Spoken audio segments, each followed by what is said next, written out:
नमस्कार दोस्तों, हमारे न्यूज चैनल में स्वागत है। तो जानेंगे छत्तीसगढ़ प्रदेश की आज की सभी महत्वपूर्ण ताजा खबरों, ताजा अपडेट के बारे में। तो वीडियो में लास्ट तक बने रहना दोस्तों, ताकि कोई भी ताजा खबर छूटने न पाए। और साथ ही साथ वीडियो को लाइक, शेयर और चैनल को सब्सक्राइब करके रखना दोस्तों, ताकि आपको छत्तीसगढ़ से जुड़े ताजा अपडेट रोजाना मिलते रहे। तो चलिए बिना टाइम वेस्ट किए जानते हैं आज की ताजा खबरों को फटाफट। तो पहली बड़ी खबर निकलकर सामने आ रही है। मुख्यमंत्री भूपेश बघेल ने बटरफ्लाई ट्रेजर ऑफ छत्तीसगढ़ पुस्तक का विमोचन। अब जान सकेंगे तितलियों के प्रजाति और जीवन चक्र को। रायपुर। मुख्यमंत्री भूपेश बघेल ने रविवार को अपने निवास कार्यालय में बटरफ्लाई ट्रेजर ऑफ छत्तीसगढ़ पुस्तक का विमोचन किया।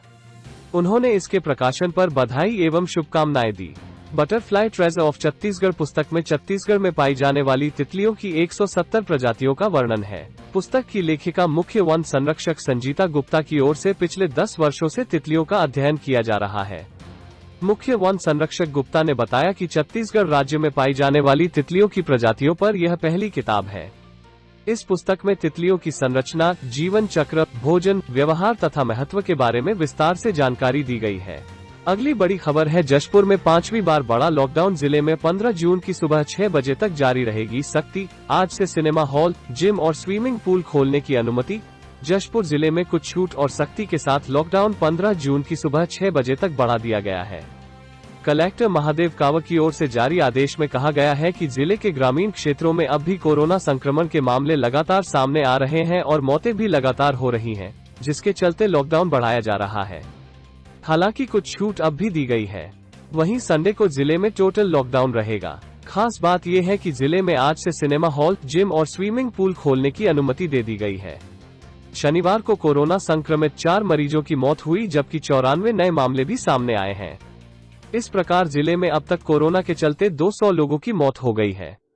जिले में 5वीं बार लॉकडाउन बढ़ाया गया है। अगली बड़ी खबर है। ऐसे तो नहीं हो पाएगा टीकाकरण। 2 घंटे लाइन में खड़े होकर वैक्सीन सेंटर खुलने का इंतजार करते रहे। 10 बजे तक भी नहीं पहुंचे डॉक्टर और मेडिकल स्टाफ। रविवार को रायपुर के बीटीआई ग्राउंड में बने टीकाकरण सेंटर के बाहर लोग 2 घंटे तक सिर्फ टीकाकरण केंद्र खुलने का इंतजार करते रहे। यहां सुबह 8 बजे से सेंटर शुरू कर टीका लगाया जाना था, मगर 10 बजे तक सेंटर में डॉक्टर और मेडिकल स्टाफ ही नहीं पहुंचा। लोग सुबह 7 बजे से सेंटर पर पहुंच गए थे ताकि इनका काम जल्दी हो सके। सीजी टीका पोर्टल पर सभी ने पहले से ही रजिस्ट्रेशन करवाकर वक्त लिया था। संडे का दिन था तो लोग भी सेंटर पर बड़ी तादाद में पहुंचे, मगर इन्हें सरकारी सिस्टम की अव्यवस्था ही झेलनी। 10 बजे के बाद यहां स्वास्थ्य कर्मी पहुंचे, फिर कछुए की चाल से वैक्सीनेशन का काम शुरू हो सका। इस सेंटर में लोगों के इंतजार करने के दौरान बैठने की व्यवस्था नहीं है, इसलिए लोग खड़े रहे। रायपुर के दूसरे सेंटर्स में भी टीकाकरण का हाल लगभग यही रहा। केंद्र पर आए कुछ लोगों ने कहा कि उन्हें पहले टीका न होने की वजह से परेशानी उठानी पड़ रही थी। अब टीका है तो सेंटर पर काम समय पर शुरू न होने से दिक्कत झेलनी पड़ रही है। आखिर ये अव्यवस्थाएं दूर कब होंगी?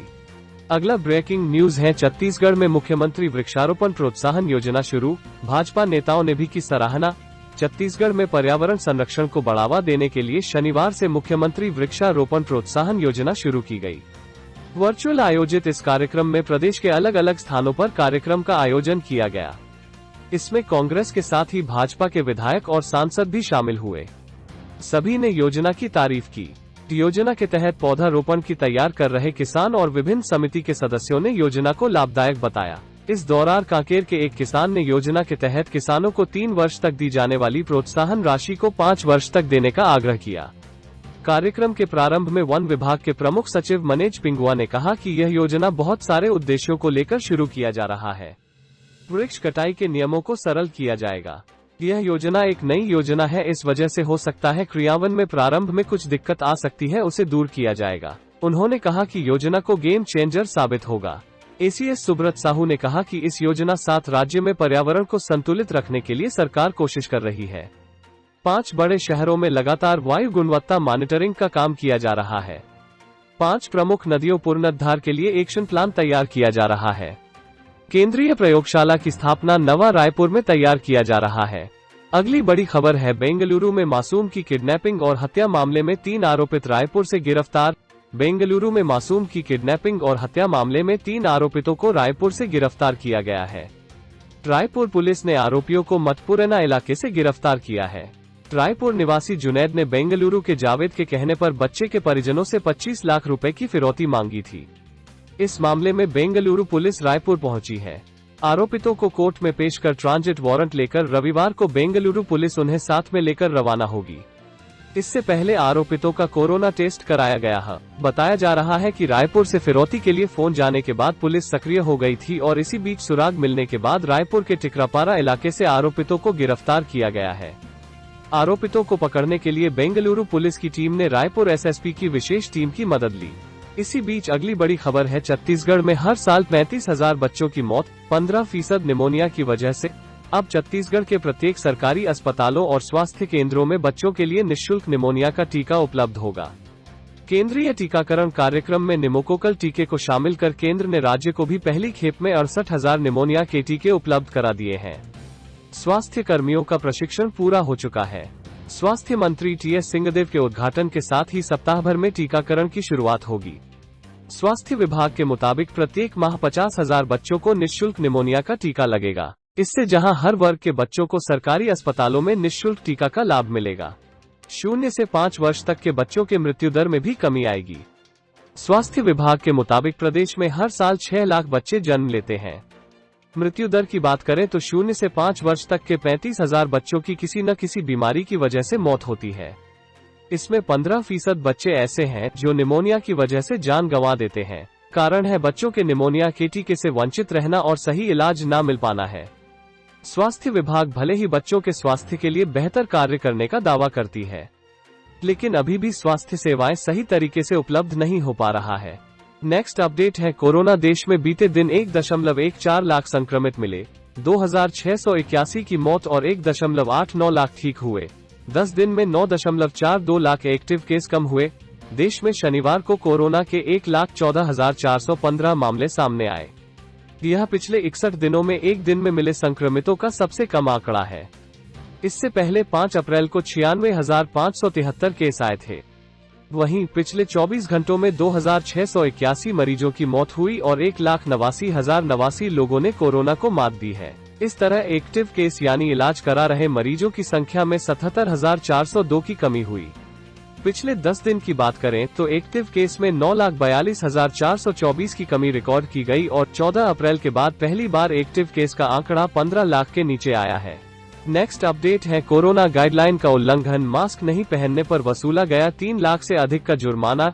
छत्तीसगढ़ के जांजगीर जिले में कोरोना गाइडलाइन का उल्लंघन किया गया है। सार्वजनिक स्थानों पर मास्क नहीं पहनने वाले 2,274 लोगों से 3,13,000 रुपए का जुर्माना वसूला गया है। यह कार्रवाई आगे भी जारी रहेगी। नगर पालिका चांपा क्षेत्र में एसडीएम सुभाष राज के मार्गदर्शन में राजस्व, पुलिस और नगर पालिका चांपा की संयुक्त टीम कोविड-19 के प्रोटोकॉल का कड़ाई से पालन करवा रही है। चांपा नगर पालिका क्षेत्र में 5 जून तक सार्वजनिक स्थलों पर मास्क नहीं पहनने पर यह कार्रवाई की गई है। जिला प्रशासन ने आम लोगों से अपील की गई कि वे सार्वजनिक स्वास्थ्य और कोरोना संक्रमण से सुरक्षा के मद्देनजर प्रशासनिक निर्देशों का पालन अनिवार्य रूप से करें, मास्क लगाएं और हाथ को सैनिटाइज करते रहे। इसी के साथ अगली खबर है, प्रेमिका का शादी से इनकार, युवक ने फांसी लगाई। सुसाइड नोट में लिखा, लव यू माँ, मुझे माफ करना, मेरे जैसा बेटा किसी को नहीं मिले। लड़की से झूठ नहीं बोलने का भी जिक्र। छत्तीसगढ़ के बालोद में एक युवक ने प्रेम प्रसंग के चलते आत्महत्या कर ली। बताया गया है युवक किसी लड़की से प्रेम करता था, लेकिन जब उस लड़की ने शादी से इनकार कर दिया तब उसने मौत को गले लगा दिया। मृतक के पास से एक सुसाइड नोट भी मिला है, जिसमें युवक ने रिंकी नाम की लड़की का जिक्र किया है। इसके अलावा उसने रिंकी से किसी बात को लेकर झूठ नहीं बोलने की बात भी लिखी है। वहीं उसने इसी नोट में उसने लिखा है कि लव यू माँ, नानी मुझे माफ कर देना, मेरे जैसी औलाद किसी को नहीं मिले। मामला डंडी थाना क्षेत्र के पचेड़ा गांव का है। मृतक का नाम शेखर ठाकुर 21 वर्ष बताया गया है। पूरी घटना शनिवार की है, जब शेखर ने अपने घर के ही एक कमरे में फांसी लगा लिया। परिजनों ने उसके शव को पंखे से लटका हुआ देखा, जिसके बाद इसकी सूचना डंडी पुलिस को दी गई। इसके बाद पुलिस ने उसके शव को नीचे उतारा और पोस्टमार्टम कराकर उसके घर वालों को सौंप दिया। पता चला है कि युवक शराब भी पीता था, जिसके कारण उसके घर वाले भी परेशान रहते थे। अगला अपडेट है, हर्रा और चार का पौधा लगाकर मुख्यमंत्री भूपेश बघेल ने दिया यह संदेश। रायपुर मुख्यमंत्री भूपेश बघेल ने रविवार को अपने निवास परिसर में हर्रा और चार के पौधे रोपकर पर्यावरण के संरक्षण और संवर्धन के प्रति अपने संकल्प को दोहराया। इस मौके पर उन्होंने प्रदेशवासियों को अपने पर्यावरण को स्वच्छ और हरा भरा बनाने के लिए वृक्ष लगाने और उनकी देखरेख करने का संदेश दिया। मुख्यमंत्री भूपेश बघेल ने पिछले वर्ष अपने निवास परिसर में विश्व पर्यावरण दिवस के अवसर पर बोहार का पौधा लगाया था, जो अब 5 फीट ऊंचा हो गया है। मुख्यमंत्री ने पौधे के पास जाकर उसकी बाढ़ देखकर संतोष प्रकट किया। इस अवसर पर प्रधान मुख्य वन संरक्षक और वन बल प्रमुख राकेश चतुर्वेदी और वन मंडलाधिकारी रायपुर विश्वेश कुमार झा उपस्थित थे। अगली खबर है, दिलीप कुमार की तबीयत खराब, 98 साल के एक्टर को सांस लेने में दिक्कत, मुंबई के हिंदुजा अस्पताल में भर्ती। पत्नी सायरा बानो की अपील, साहब के लिए दुआ कीजिए। वेटरन एक्टर दिलीप कुमार को रविवार को मुंबई के हिंदुजा अस्पताल में भर्ती करवाया गया है। दिलीप कुमार की पत्नी सायरा बानो ने बताया कि दिलीप साहब को रूटीन चेकअप के लिए नॉन कोविड पीडी हिंदुजा अस्पताल में भर्ती करवाया गया है। उन्हें पिछले कई दिनों से सांस लेने में तकलीफ थी। हिंदुजा अस्पताल में डॉक्टर नितिन गोखले की टीम उनकी देखभाल कर रही है। सायरा बानो ने लोगों से अपील की है कि कृपया साहब के लिए दुआएं करते रहिए और आप भी सुरक्षित रहिए। दिलीप कुमार पिछले महीने भी इसी हॉस्पिटल में भर्ती हुए थे। तब भी यही कहा जा रहा था कि उन्हें सांस लेने में तकलीफ हो रही है, लेकिन बाद में उनकी पत्नी सायरा बानो ने आधिकारिक स्टेटमेंट जारी कर कहा कि वे रूटीन चेकअप के लिए अस्पताल में एडमिट हुए थे। सभी चेकअप के बाद उन्हें डिस्चार्ज कर दिया गया था।